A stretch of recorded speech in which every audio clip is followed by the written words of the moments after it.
Pull up a stool and pour yourself a pint as you're about to join three intrepid drinkers, Kevin, Justin, and Mark, as they embark on another Beertastic voyage.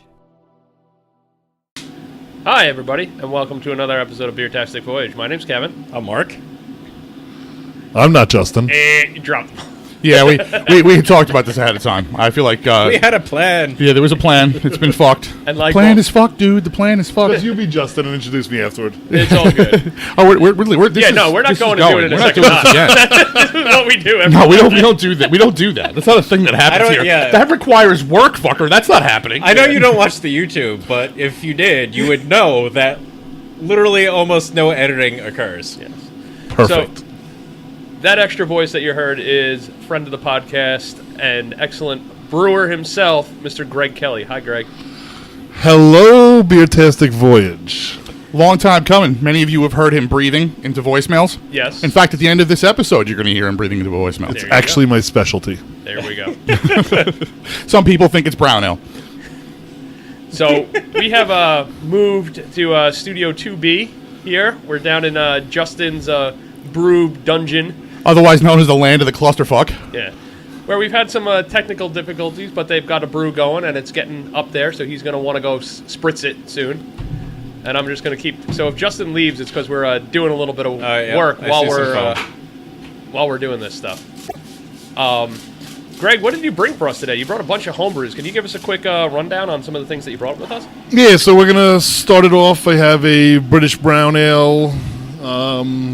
I have a coffee stout. I have a New England IPA. I have a cider, and then there's a little surprise at the end. Ooh, I like surprises.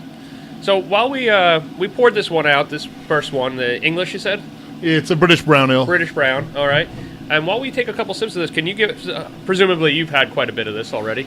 Can you tell us a little bit maybe about how you got into homebrewing and, and just in beer in general? Absolutely.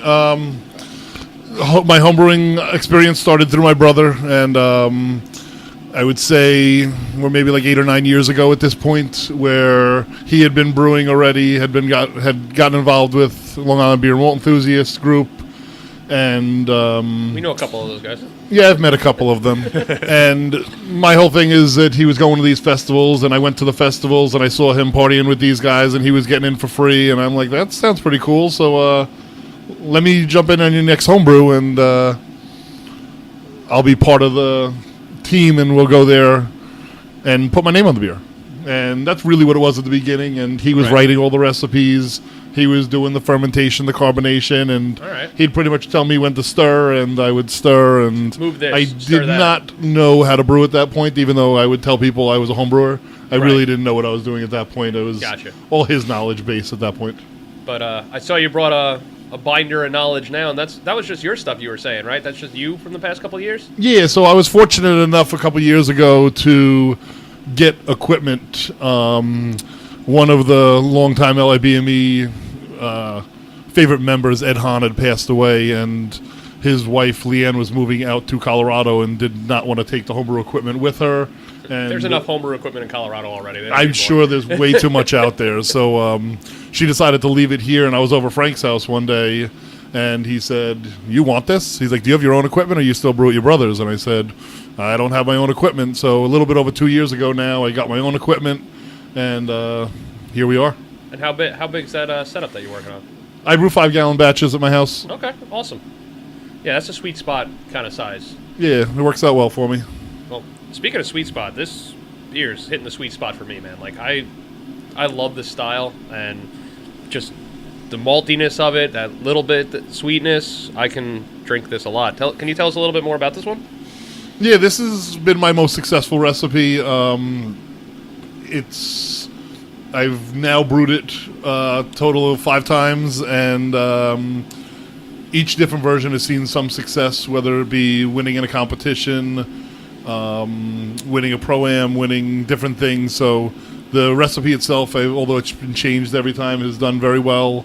So, and it's a personal favorite. It's something that both my wife and I like to have, so it's something we like to have on tap at the house as well.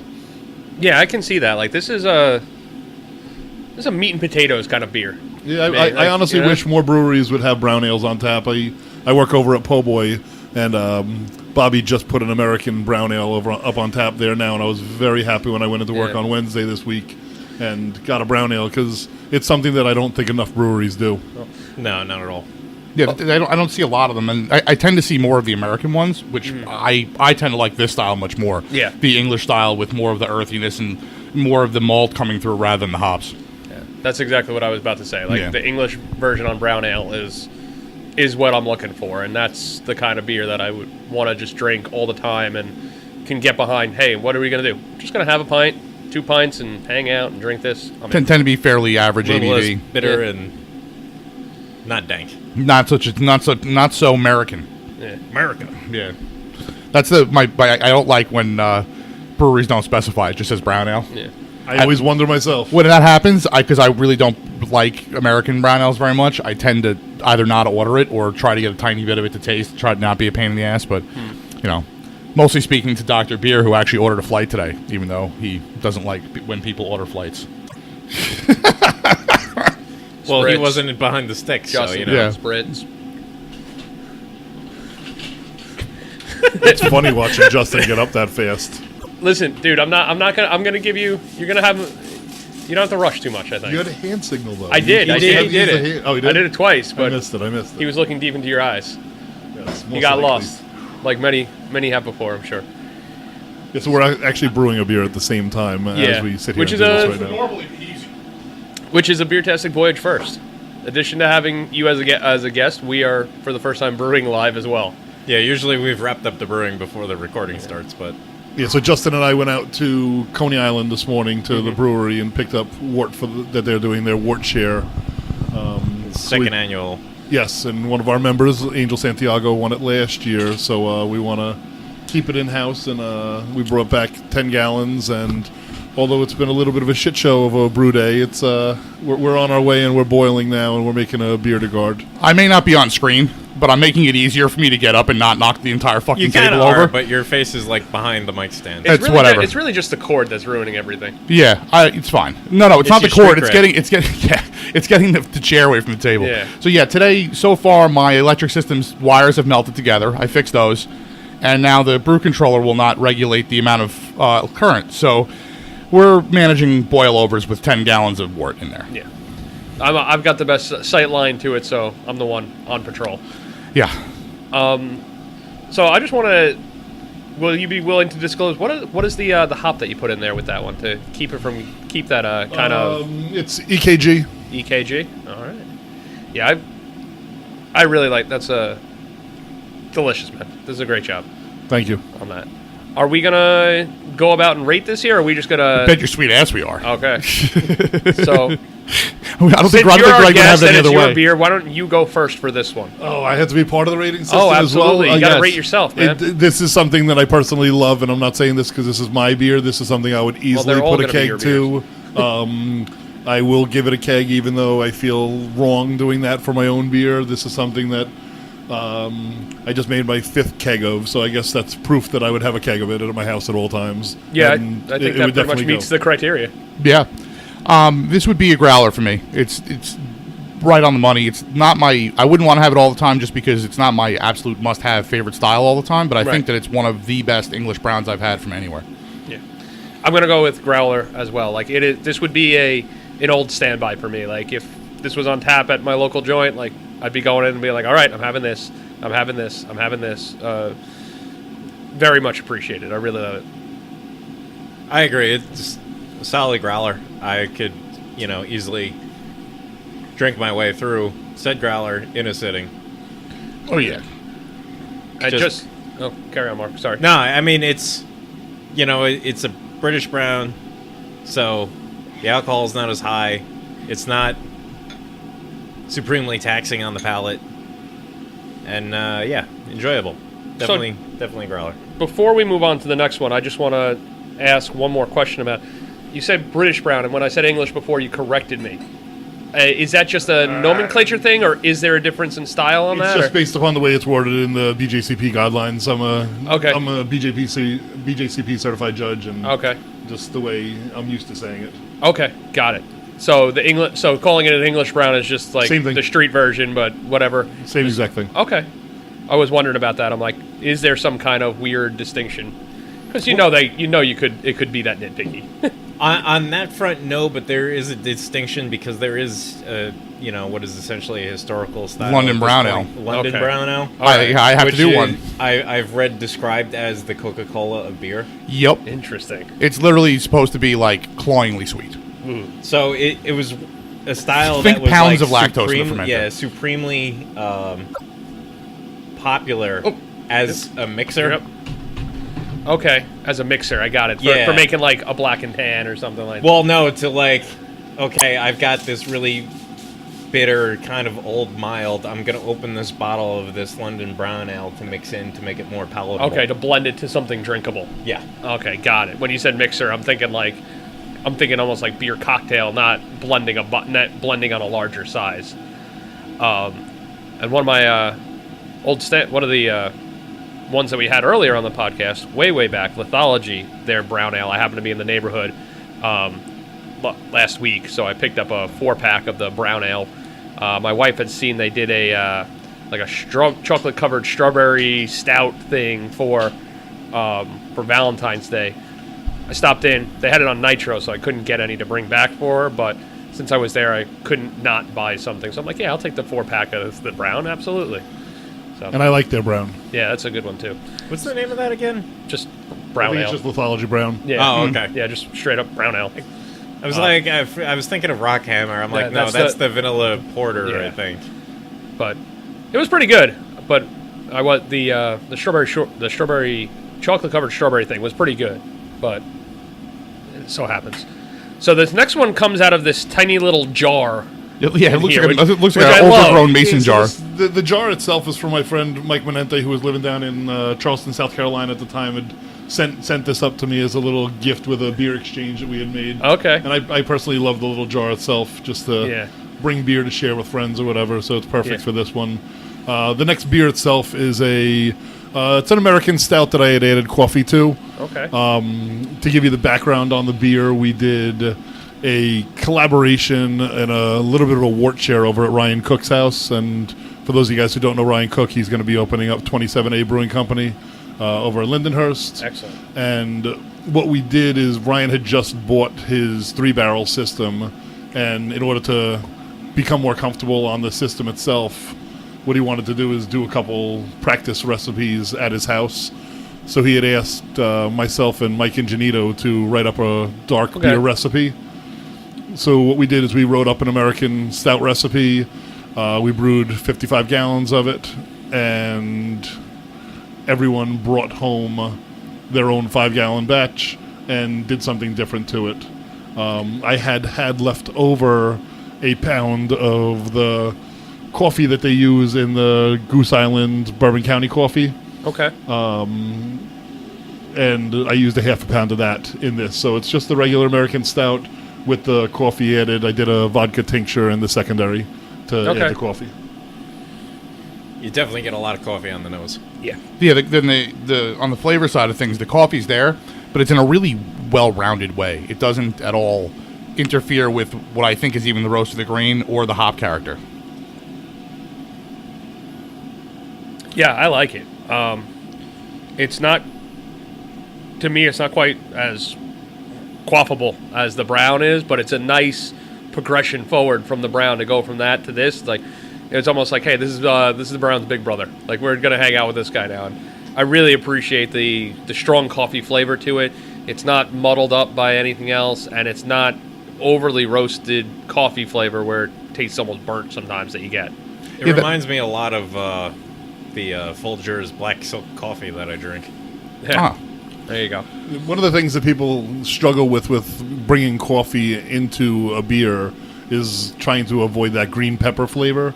So when I did the tincture, I let it sit on the tincture for like 2 weeks. Okay. And when I added it in a hot bag into the secondary, and I really only let it sit there for a day and a half. Because I find that if you keep it for any longer than that, there's like a green pepper flavor that really becomes dominant in anything that you put real coffee in. I thought I was having like a mini stroke. When I first took a whiff of it, I got like a little bit of like green peppery kind of thing going on. And I thought, oh, he took a stout and, he threw some chilies in there or something. Like, I know you like those. And I was like, no, there's not in there. There's no chili in there. The green pepper is going to be present no matter what. It's just how dominant it is. I've never heard anyone describe that part of it in the coffee stout and identify it as specifically that. And I'm like, oh, no, that's exactly what it is. You'll notice it as you move forward, though. As you try different now that I have coffee. a name to it, I'm like, okay, there we go. I know what this is. It's all about descriptors. And Yep. You're dealing with 3 BJCP certified judges here. It's all about the way to word it and the way to find out what it is. Yeah, the descriptors are always the good part. But I finally got my name tag. Ooh. You're official. Early in the week that says recognized. And now you're certified. Yeah. So they're going to send you another one. Right. As soon as But Homebrew Alley I have to puts wait his for the system points to in. update for me to be able to order the new one, because right now it's just like, You're still our a point records short. indicate you've received one in the last calendar year. If you feel this is an error, please But contact I'm certified now. not according upgraded to my bit. judge record. You have to do it. You have to do what Eric did before he got his national badge, and just write "national bitch" like right on your thing.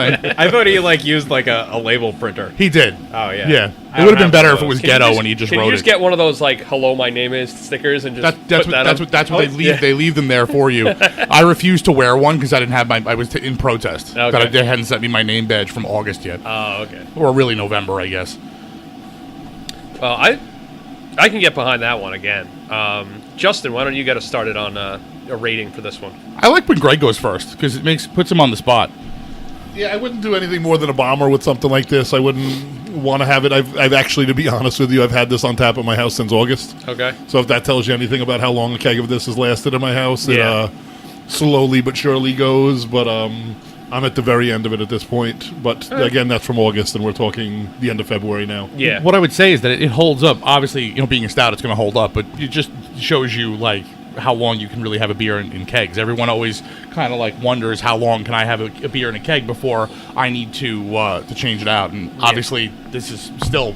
I mean, I remember I've had this before, and it's just as good as when I had it last time. Yeah, the hop character's mellowed a little bit, but that's about it. That's the only difference I've really noticed. But yeah, As long as you get good seals on your O-rings on the kegs and stuff.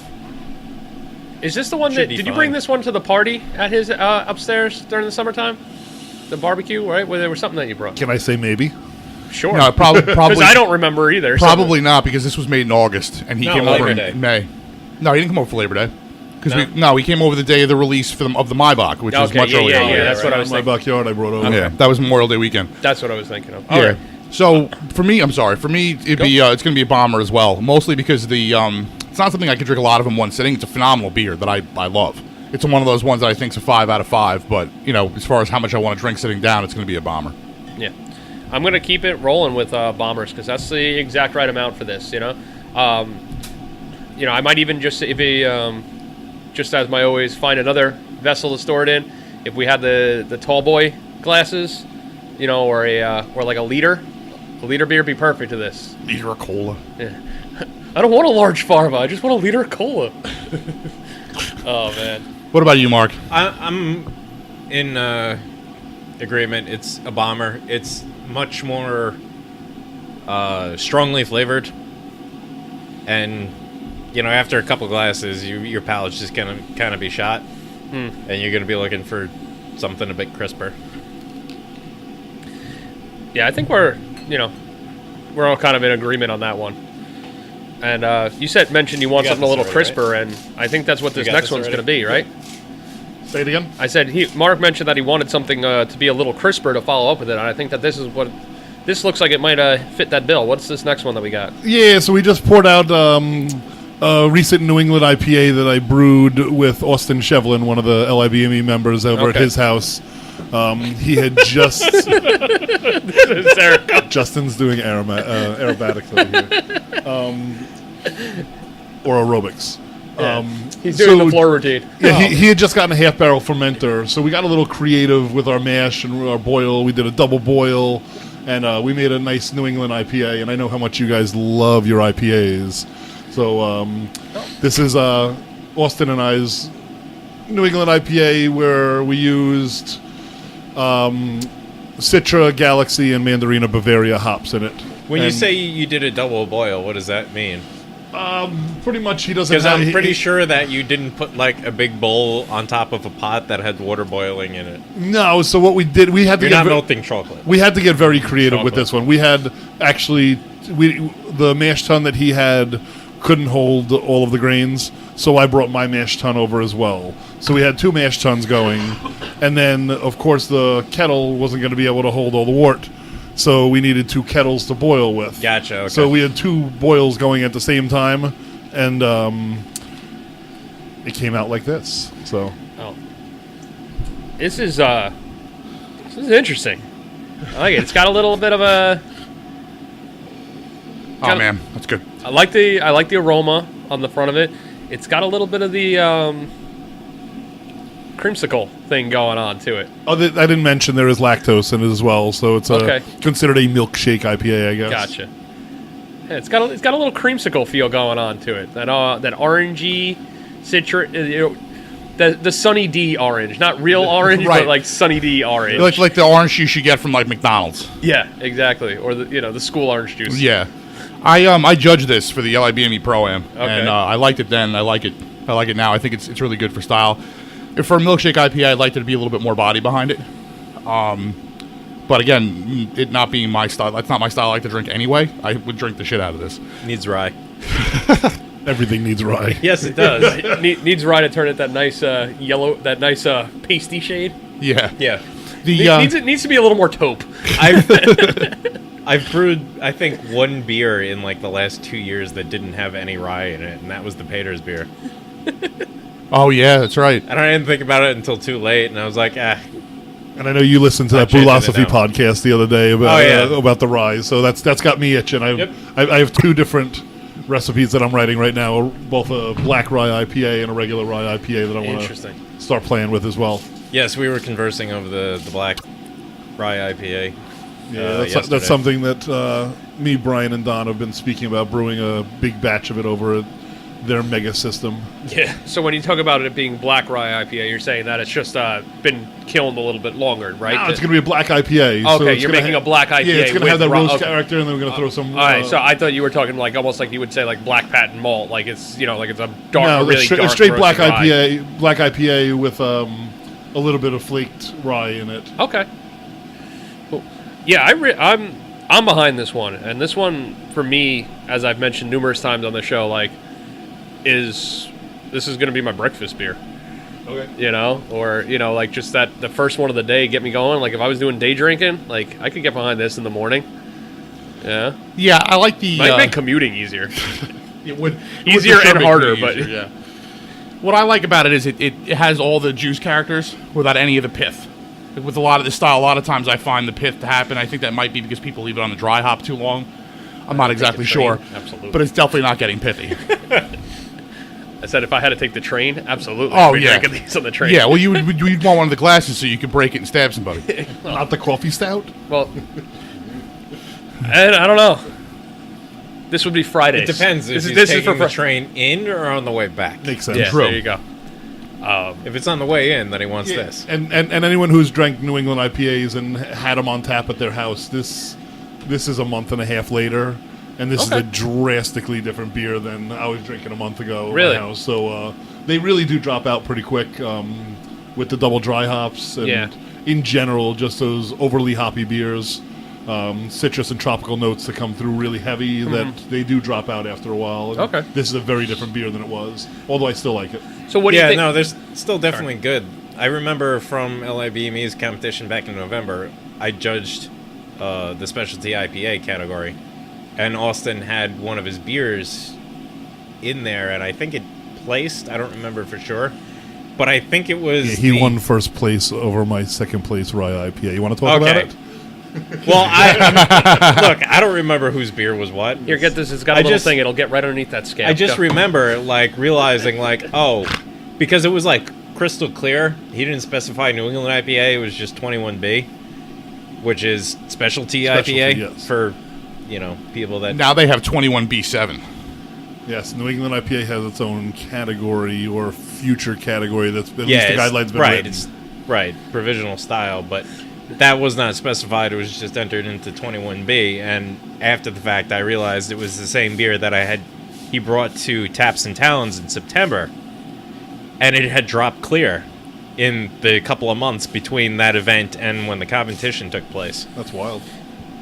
Because it was a crystal clear beer, and, when you're judging, you don't know the particulars. You just have the beer in front of you and the style, and maybe they tell you what hops are in it, but you don't know. And, after the fact, when the awards happened and, it was like, it was an IPA with Galaxy and I forget whatever else, and I was like, oh, that's what he had at Taps and... No, it was Citra, whatever. Anyway, I was like, oh, that's that beer. Wow, that tasted different. Yeah. But it was still very good. That was my point. Yeah, it was still very good. He's been brewing great New England IPAs, and he asked me, he's like, you should come over and brew one day. I'm like, let's do a New England together. I know he's been picking Ryan Cook's brain a lot and learning a lot from him, and just like many of us, and we use that hothead yeast. And for anyone who understands anything about fermentation, to understand that you're using this yeast that we actually pitched it and let it ferment at 85 degrees is just amazing. I want to use either the hothead or another Quexner and have it up. I want to get it up to 90, 95. Yeah, they say it can go up to like 102 or something like that. Yeah, the higher it goes, I heard, the more fruity esters you get out of it. A lot of the fruity esters out of it. Yes. And it's also, I know Ryan's turning over beers, and he can have them on tap pouring in 5 days, which is just amazing. Yeah, I have Omega's, what is it, Hornindal? They have the Hornindale and they have the Loki. I have the Hornindal in my fridge, and my intent with that is when I get around to doing another kettle soured fruited beer is I want to use that yeast, and again ferment it really hot to push off a lot of fruitiness from the yeast, and then throw in some random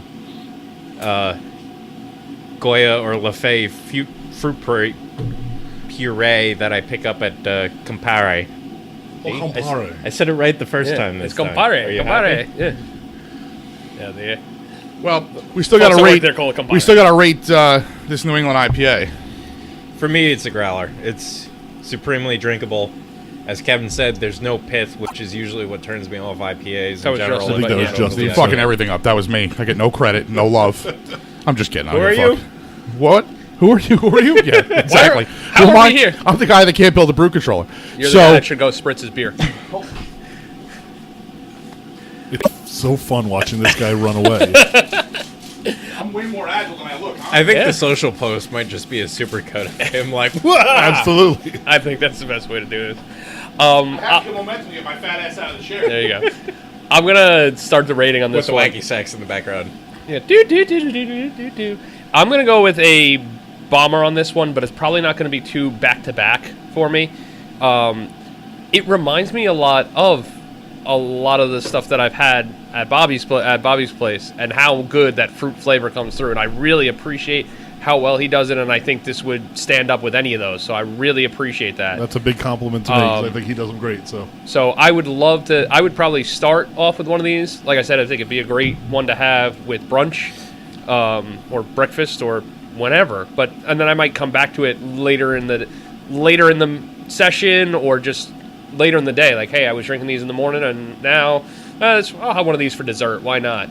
But I think after two in a row, the sweetness would probably get to me a little bit, and I'd be like, all right, I need something I need something to almost clean off the palate a little bit and start over again. Fair enough.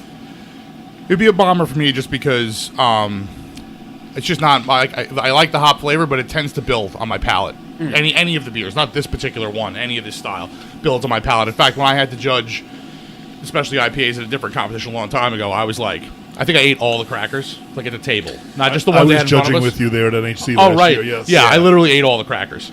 I was still good at judging. And he makes it seem like he didn't just eat the crackers because he's a fat guy. No, that's the funny part. Hey, listen, I had candy bars in my bag. I traveled with 6 candy bars. Look, the food that they had at NHC last year was legit. That barbecue. That barbecue food was great. Goddamn good. Yeah, that's why I'm sad that we're not judging at Fifth Hammer anymore. Oh, it's not going to be a Fifth Hammer, so we're probably not going to get that same barbecue. Definitely food. not getting that same barbecue. No, unless they're Andrew, if you're listening, whatever the place is. Andrew, if you're listening, Bantry Bay Public House, whatever it is. We don't know. The food there could be fantastic. Never been there. Yeah, but it's not barbecue. It might be. You don't know. Doubtful. I'm kidding. All right, so where are you at with this one there, Greg? It depends. Like where it is now, I'd probably be like a growler of it because I'm sure my wife and I could kick a growler of this any night just sitting around the fireplace. But in general, when it's fresh, I would easily go with the keg of this just because I think a keg, if drank quickly, of a New England IPA is great. It's to me, it's a great style. Although some people hate it, I still like it. So, real quick before we move on, you said that this is a couple weeks old now, right? So it's different. Like a month and a half almost. A month and a half old. So how much? What did it really start off as? Like how different from? Because right where it is right now, I love it, and I don't know if I would love it as much if the hop characters were a little bit sharper. Yeah, it's not that they were really sharper. I just feel like the citrus and tropical notes were just a little bit more prominent. Okay. As if they're not still. Right. I just feel like they were a little bit. Okay. A little bit more. There you go. Matter, I didn't flail about. I like the flailing. Muppet arms. Wacky waiting arm guy. Saw one of them on the way in. This next one is smells delicious. Is there I'm getting almost like peach or nectarine or something? Peach or nectarine. All right. All right, that's... You're close, but none of them have been added to this. This is not a beer. Okay. So the next one you're going to get is a cider that was made by my wife and her friend Nicole. And this is a recipe that I had done with my wife last year for Taps and Talons. And people really, really loved it. And we back-sweetened it last time with apple juice. And when my wife Jen and Nicole did it this time, rather than back-sweetening it with apple juice, they back-sweetened it with mango juice. Mango, and the fruits, there you go. And the fruits that are involved with it, there was 6 pounds of fruit in there in the secondary. So it was 2 pounds of strawberry, 2 pounds of mangoes, and 2 pounds of pineapple in it. So it's really just a tropical cider. Yeah. The easiest way to say it. And it's highly carbonated. Do you guys remember the Snapple? The mango peach Snapple? Yeah. That's what this smells like to me. Like, all right. That's why I was going with peach. As long as it doesn't give you that same feeling on your teeth that Snapple makes. Of my teeth just rotting out of my skull instantly? Yeah. Goodbye. I used to drink the lemon iced teas. Oh. I would drink like 6 or 7 of them a day. I'm pretty sure that's like 7 years off my life. Probably. Okay. So, what I love about this 2 is off his life? I fucking hate mango. 2 minutes until like in most everything, I really don't like mango. Yeah, but I think the way the mango works with the other fruits in here. Wait, let me ask you this question. Have you had dried mango that's coated in cayenne? No, the cayenne might help it out, but I have had Don't dried. threaten me with a good time. I have had dried mango, and I'm not into it. Okay, but it's not as bad as dried apricot, but I'm not. I would tell you mango. one of the things that makes a huge difference in a lot of the dried fruit is the sulfur. When they sulfur it to keep it from turning colors. Okay. If you can get unsulfured dried fruit, the taste is way different. Really? Yeah. Interesting. You can find it at Trader Joe's or a couple other other places. Of course, they're going to charge you twice as much for less shit on it. But of course, it's taste. You're basically buying time on your life. The taste is significantly different. It's significantly different. Yeah, it's basically that movie with Justin Timberlake in it when he had the watch on his arm telling him how long he was going to live. Oh right. Yeah, it's basically what the Trader Joe's does. Yeah. I really like this.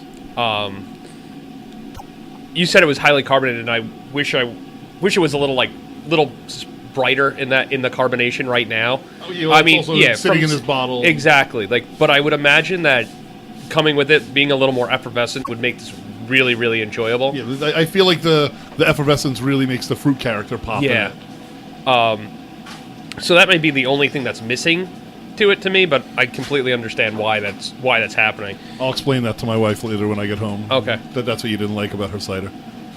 Well, don't tell her I didn't like it. Tell her I liked it. Tell her it would be even more better. You can say better. You You can hear say that? more better, and then she'll just be like, "He's a fucking moron. What do I even going to Feel listen bad to him?" for this guy. And she'll forget about the fact that, like I said, it could be better. Who's this idiot? Yeah. Well, that's what most people say when they meet me. Who is this idiot? I really like it, and I like that it doesn't have that like champagne kind of bite to it. It's really sweet. Well, I like that. And that's one of the things. If you tried this right after, like when we fermented this all the way down to 1.000, so it was super dry, and then we added potassium sorbate, potassium metabisulfite to inhibit the fermentation process. Transferred it into a secondary, and then added the fruit. So the sugars in the fruit wouldn't Oh, bring you didn't fermentation re-ferment back. the- No, we didn't Okay. re-ferment with Gotcha. the fruit. Gotcha. And we let it sit on the fruit for 2 weeks, Okay, and then we transferred it into a keg. that's interesting. And that's yeah. when you added the mango juice, or you And added that's- the mango juice when you added the fruit. Right when we pulled the fruit bag out, then we started playing with how much of the mango juice we were going to add in, Gotcha. just to find that it's that balance between the dry. You don't want it to be too dry. You don't want it to be too sweet. You want it to be in that middle range. like we were talking about, like, you know, sweetness in meads before, like, and like this is like the perfect amount of like residual sweetness for me. But I feel like, especially with meads, but also a lot of ciders too, like they're just so much sweeter on the finish that it just kind of like turns my stomach a little bit with how sweet they are. Yeah, I think we brought it back up to like 1.008 is what the gravity was after we put the mango juice in and after the fruit. So Gotcha. I think that's where it ended. So Yeah, But but yeah, you guys have I- another one going right now, right? yeah, there's another one going right now. The again, Jenny Nicole did it, and they have a raspberry cider as the next one on their plate. So Okay. they're getting into this into the cider thing, which is exciting for me. You know, bringing more people on board and getting excited whether it's any sort of fermentation. Like I like brewing the beers. I've done ciders. I've done meads. And then I got another surprise of something I'm going to pull out now for you guys to try and give me your opinion on before we're done with the episode as well. Yeah, we Talk went to through- me when you're plotting on turning your spent grain into tempeh. No, so far it's just been pizza and pretzels. No, he's Why, actually are going you plotting to. on making He's it actually into going fake to meat? going to Yes. grow shit I don't even on the know spent you grain. anymore. I thought you were No, just a pizza and real pretzels meat for us so far. Yeah, he's not. Yeah, he's not. Yeah, he's You're next level, man. Yeah. Mark ferments all the things, as his wife says. He has a Facebook album called "Ferment All the Things." Makes sense. Yeah. Yeah. And I also belong to a group that's called Ferment All the Right. Things on Facebook. Yeah, I don't belong to that group because I want to like try to limit myself into how much I copy you.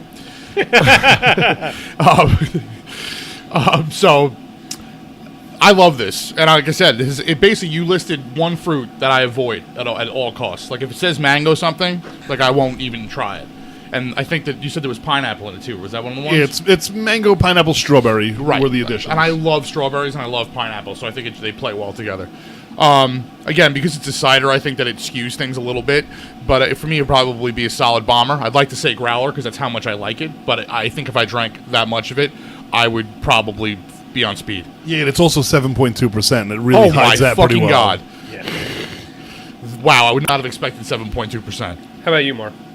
I'm with Justin. It's definitely a bomber for me, just because I feel like after the second glass, it'd be a little sweet for me, and I'd just need something else in my mouth. I'm kind of in the same. Hey now, Uh-oh.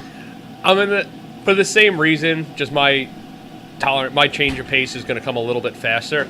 So for me, it is not a quality statement, but it's going to be a pint for me, just because after the pint of it, I probably couldn't drink more of it. I would just it'd be one of those ones where I just get really drunk and get a headache and be not happy with myself later. Yeah, you worry know, about a cider hangover the next day. If you drink too much mead or anything like that, I just know that's what would happen to me on this. Like, I could make the mistake and just drink way too much of this and really enjoy the moment, and then afterwards just pray for death. But I'm going to try to avoid that and just Let's try to avoid that today. You still have 2 more to record tonight. Yeah, exactly. not And- even regret. and Pray just- for death. Yeah. Listen, I made that mistake in college a couple times, getting tanked on really sweet liquors and other really sweet beverages. We thought it was a really great idea in college to drink. It was vanilla Coke with amaretto.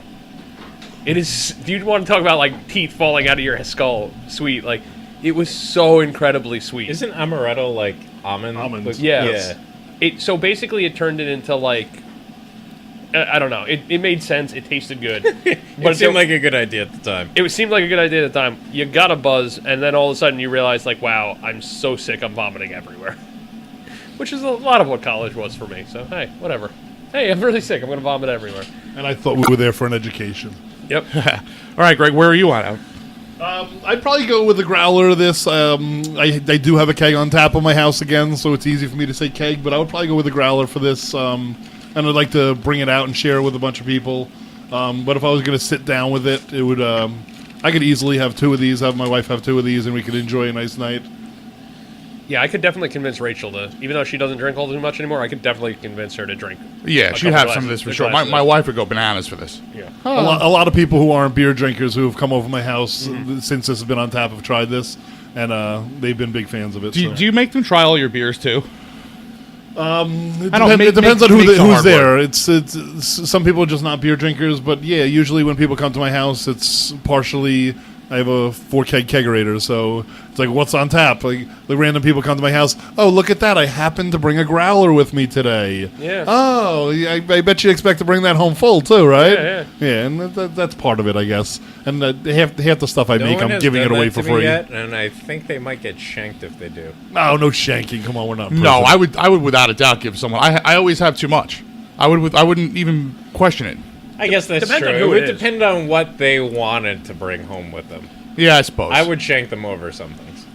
So the reason I ask is one of the things that I always think when someone tells me I don't like beer is I bet I could get beer you like. Like it's the first thing. Like Mark's brother-in-law, his girlfriend says she doesn't like beer. Oh yeah. And I'm like, oh, you're coming on the podcast, and we're gonna find beer you like because that'd be fun.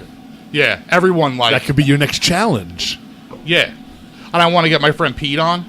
He's a little more open than Kiara is. Yeah, but with Pete, we're just going to do the difference between O'Doul's and St. Pauli Girl. No, we're also going to pick. No, the plan is to. We are doing that. But we're also going to pick beers for him to try that are actually beers, not just dog shit like non-alcoholic things. I would take. You know what? I bet Pete would love What's that? your London Brown Ale. He probably would like that. He also likes dicks in his mouth. I like to say that on the internet. It's an inside joke that goes. It's an inside joke that goes back a really He's long going to time. really like that you said that on the podcast. No, He actually will. It's okay. He's been because calling my mother a whore I was for just like gonna 20 say years. because your mother's a whore, Justin. Yeah, exactly. I love that this next beverage is coming out of a mason jar. Yeah. So, speaking of fermenting other things, Yeah, well, I wouldn't even say fermenting. 'Cause No, I know. There was no fermentation. There was no distilling. There was nothing fancy about this other than I found a liquor store that sold Everclear.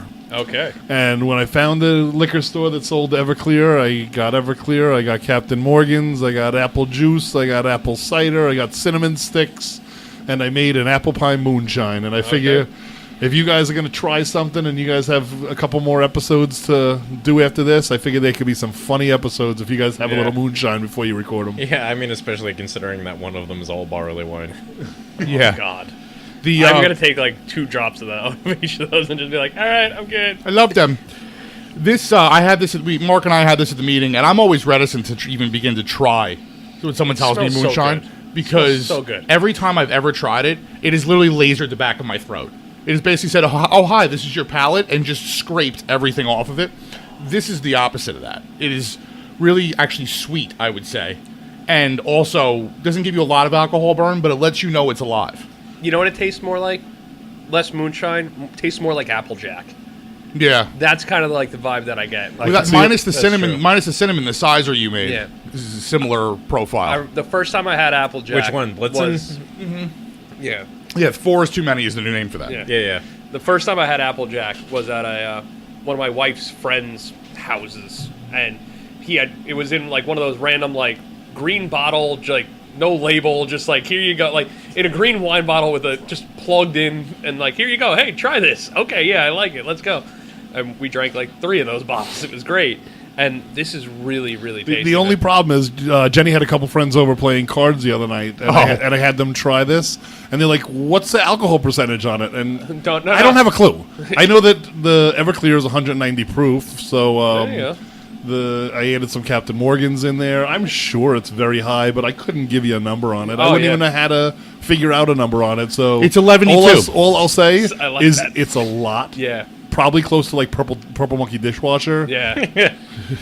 I really like this, and I think it'd be great also in the really cold winter, like warm it up, mix it in as like with a hot toddy in there. Oh like, my god. Yeah, like after your back is screaming at you because you just shoveled the driveway, like come back in and drink drink a little bit of this and be like, all right, I'm gonna go do the sidewalk. Let's go.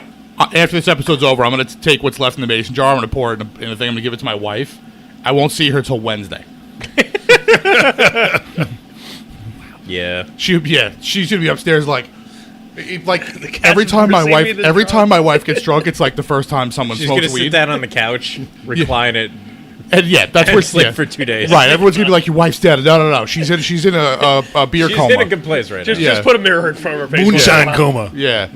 So Oh, this is really tasty. I This- can't rate this. This No. doesn't go on our scale. Yeah, but we this can't, is- no. This is delicious stuff. If man. anyone says more than a taster, you're fucked. Yeah, exactly. Yeah, I mean, look, as I was saying to you before off mic, like, I've had another apple pie moonshine before, and it was, dog shit.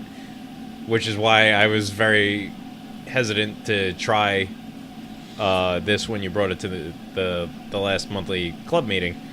And Justin was like, no, it's really good. You should try it. And I tried it, and I was like, wow, that is like 1,000% better than the dog shit that I had. And I thank you for that, So comparing me question, to the dog. one that you tried, was it like there's like thi- a mass market brand one No, that's this out is there. one of homemade. Andrew's, Okay. one of my brother-in-law's buddies Okay. makes his own apple pie moonshine. Okay. And Andrew, loves the shit, and he was talking it up forever. Okay. And said friend brought some of it to Andrew's birthday party a few years back, and I tried some of it there, and I was like, this is dog shit. Why do you like it so much? but to be fair, Andrew was what, like 25 when he was talking it up? Yeah. Yeah, but that's when you're in the range of like, yo, it gets me crunk. You know what I mean? Like, it's amazing. Rocket fuel. It tastes slightly good, and I get super fucked up. It didn't taste slightly good. No, not to you. I'm with just your- proud that I'm 1,000 times better than dog shit. That's like a really big moment for me. No, this is really good. Like, I would drink a mason jar of this. Yeah, you I would wanna- stand I up. wanna though. see- I Mark literally drink a would mason jar drink a of this. mason jar of this. and fall out of a chair. I'm gonna say name that tune, bitch. Yeah. No, this is that. This Mark's is not gonna get that. Nope. No, I'll explain it later. He's a little too young and didn't watch enough television. Oh, fucking no. old. This is Damn it. exactly the kind of thing that you start drinking. and You go, ooh, that's really good, really good. Oh, wow. oh. I'm on the floor because I drank way more. Oh my than god, I this. pissed myself. Yeah. By the way, on a related note about I'm too old kind of thing, Sean Walls, who's in beer, He's the one we that have an invented- ongoing group text between Justin, myself, and him. And the other day, Mostly where he asks us like random homebrewing questions and then Fair. tells us he misses us. We all have which those I miss people. him too. He's the one that was But- next to you guys at the NanoCast, right? Yes. Okay. But because he kept pulling out the G.I. Joe gift the other day on the Facebook, I decided to do the same. And Sean is what, 28? Yeah. 27? Something like that. So I G.I. Joe went right over his head. I didn't was it? expecting him to not even know what it was because he's We've never made seen so The many Big other- Lebowski. We've made so many other references that he's like, what? He didn't know, and he Have to know Lebowski though. He's He's been to Tap and Barrel. He didn't, and he also didn't get my reference to the Hitchhiker's Guide to the Galaxy, which is also come on, man, you're a librarian, you didn't get that one. So I was completely expecting him to be like, I don't get it, but that didn't happen. So maybe I didn't know he was a librarian, and knows. that makes a At lot this more point, sense. though, last time he didn't know something, I specifically asked him to give us a list of shit that he'll get. Yeah. So maybe never- he just isn't gonna tell us He anymore. never provided the Yeah. list though, so Justin was like, "Can you give us a list of references of things that you actually know?" Because we went through seriously like 12 of them in a day, and he was like, I don't, what do you mean? I don't understand. We're like, oh my god, how many robe references can we make? Like people wearing robes. Like he didn't get the Hitchhiker's Guide to the Galaxy. He didn't get Lebowski. Did he like, watch the Super Bowl and see the new Stella commercial? I know Possibly there's no not, way he watched the honestly. Super Bowl. It's impossible. Probably went right over his head. That's anyway. all right. That was the most interesting part of that Super Bowl. It was. Fucking Christ. Yeah, except for the cash money. Yeah, you won cash money. I got fucking skunked on everything. So, I and love now, moonshine. And now Robert Kraft runs it. Yeah, and now like now Now that great the- news about Robert the moon- Kraft yes. yesterday, today. Well, yeah, Justin wants a keg of the moonshine. yeah, I do. But here's the thing about Robert Kraft, really quick. Oh, here we go. So he's like 80. His wife's gone. He's 77. Yeah. Yeah. Okay, I was the ballpark, right? Yeah, yeah. 80s. He's Yeah. He's the crypt keeper old. So he definitely has to pay for sex. One, that's the fact. Two, he doesn't have a wife. He's not hurting anyone. Wasn't holding No, anyone his under their wife died will. 7 years ago. Yeah, exactly. So God bless you. I don't I'm okay with related all this. subject, right? It's just so wonderful to hear negative things being said about the Patriots. Exactly. So that Well, that's alone like makes me that's- happy. That's A number one. Well, yeah, but the best thing that came out of it was the meme of Tom Brady with Oh, long yeah, hair. the blonde wig.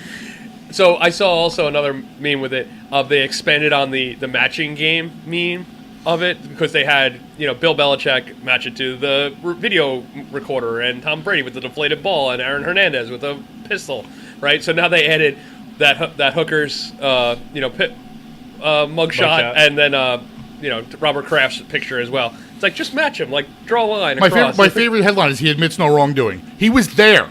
Yeah, he's worth billions. It doesn't matter. Yeah, and here's my thing. I still don't think he did anything wrong for the record, but he was there. If he's worth that much money, why is he going to like a shack like that? Well, come on. Why was Tiger banging Perkins waitresses? Like, it's somebody. Everybody's got their like shtick, Yeah, exactly. Like you can go find a lot more discreet, probably a lot better. But hey, whatever. That's whatever fruit. floats this guy. Yeah, low hanging fruit. Yeah. All right, so we've devolved. Thank you, Moonshine. As I understand, as you get older, the fruit to hang lower. Yeah, it's like Turkish taffy. Oh, God. Turkish Delight? Yeah. I'd sell my family for Turkish Delight.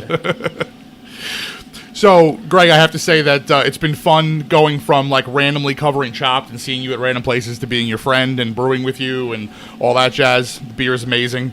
It's been fun to competing together, all that. Finally have you on the podcast, have you give us beer and let it sit in Mark's fridge for an eon before we got to it. You go out of your way when you go on a family vacation to get beer for these guys, and like 6 months later, it's like, you guys ever gonna do that one? Look, I had to shift stuff around so I could fit a bucket in there, and I ended up putting the bottles inside cardboard six-pack holders. The bucket contained meat, and they kind of got forgotten. The bucket contained meat. Priorities. At some point, yes, meat. but I'm fairly certain the original reason why it got shifted around was to get a beer in there. Okay. Oh. That's your story and you're sticking to it. Look, I'm not denying that there were other points where there was a bucket with meat in it inside the fridge. Right. Usually human heads. Hey, Really? If you pickle them, they stay longer. Yeah, exactly. That's exactly what I was doing with The eyeballs are a delicacy. Yeah. Do you have any parting words? Are you excited for anything? We didn't mention that Gregg Kelley is also the vice president of LIBME now. Yay! Yeah, that's a lot of work. Congratulations, it's great to be more involved with the slides together. Yeah, no, it's a lot to be involved with. It's a tremendous responsibility, but working with El Jefe, El Presidente, Mr. Frank himself is great, and having everybody else around. We have a nice team around us, so like, as long as you have a nice team and a nice board and other people who are contributing and help out, it really makes it a little bit easier on you, and you don't have to take on the whole gamut themselves. And as I always say, what Frank's strengths and my weaknesses are, we work well together. So excellent. I second that. Well, again, thank you for all the beverages you brought today. They were all fantastic. I'm glad you enjoyed. Thank you so much for sharing with those, and I look forward to finding some more soon. Yeah, I'm just curious who's going to be your next homebrewer on. You guys got to keep this going. I like this idea, and I hope you guys continue with it. Now that you've set the stage, we want people to contact us. Who needs to come on? Who really wants to come on? I can think of a couple people. I'm not throwing out names. I'm not doing it. Do you want to throw the ball down, see if anybody can do better? Oh, is this like a challenge thing? Like we could have a sword? Challenges and results. No. I'm not going to throw names. I'm not going to personalize it. But I will say, if you are a home brewer and you listen to Beertastic Voyage like I do myself, I hope that you guys take advantage of this opportunity. It's a really cool forum. They are a bunch of assholes, but they're not that bad. Sense. And as long as you don't have to sit next to Justin, it's not that bad. I flail about way too much. I have to show the word. I love you all. The only reason that we brewed the beer during this is to get him out of here every once in a while. Well, here's the question. How are we going to stop recording if he's out there chilling? We can't. Keep vamping. Keep going. Okay. Quick, back. Mark, play us out. All right. I think that's going to wrap this one up. Thanks again, Greg. Cheers, everybody. Cheers. If you enjoyed Beertastic Voyage, please be sure to subscribe wherever you get your podcasts, and don't forget to review and rate us. The guys can be found online at www.beertasticvoyage.com, on Facebook at www.facebook.com/beertasticvoyage, and Twitter and Instagram at Beertastic Show, or send them a good old-fashioned email at beertasticvoyage@gmail.com.